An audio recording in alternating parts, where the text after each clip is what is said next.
tama na! Sinira mo yung pamilya namin! Sinira mo yung pamilya natin!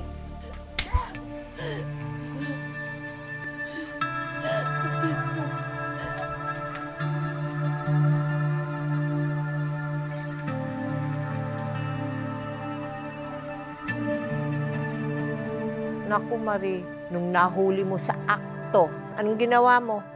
Hinarap ko po sila. Pinuntahan mo silang dalawa. Opo. Naalala mo ba yun sa kinikwento niya? Opo. Ay, naalala mo. O, Pinuntahan ngayon. ko po, umuwi kami. Doon kami nag-away sa bahay. Ba't mo kasi ako pinakasalan? Hindi ka mapalasawa sa buhay binahata mo. MJ, makit ka muna sa kwarto. Ba't mo Sige na. pinapaakyat? Ha? Dito lang siya. Para marinig niya yung mga pinagagawa mo para hindi ka tularan. Pwede pa tumahimik ka na, Maria? Naririndi na ako sa boses mo eh. Huwag mo ako pagtataasan ng boses, ha?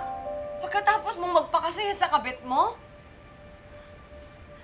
Bakit hindi ko naman pinapabayaan yung mga anak natin, ah? Joey, obligasyon mo. Obligasyon mong maging mabuting ama. Nangako ka sa akin eh. Nangako ka sa akin, di ba? Saksi ang Diyos at mga tao. Sabi mo, ako lang yung mamahalin mo. Ako lang.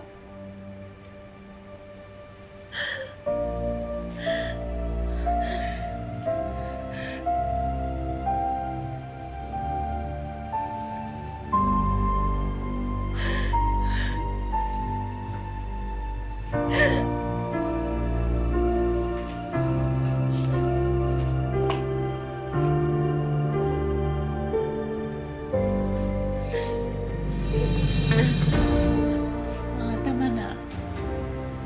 Baka naman magkasakit ka. Wala naman akong ginagawa eh. Bakit niloko ng tatay mo? Naging mabuting ina naman ako sa inyo, di ba? Bakit ako niloloko ng tatay niyo?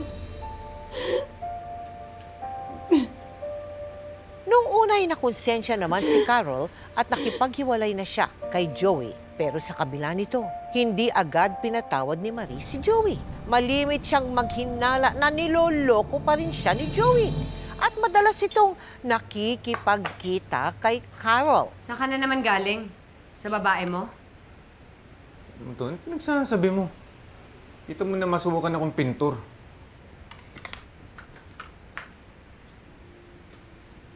Pintura-pintura ka dyan. Galing ka lang doon sa babae mo. Kay Carol. O ito, tawagan mo si Erlo para malaman mo kung saan talaga ako galing. Para malaman mo rin na kung talagang kami pa rin ni Carol. Sige, tawagan mo. Alam, di mo nagsasabi. Bakit masisisi mo ba ako kung wala akong tiwala sa'yo? Alam mo, pagod na ako. Pagod na ako, Marie.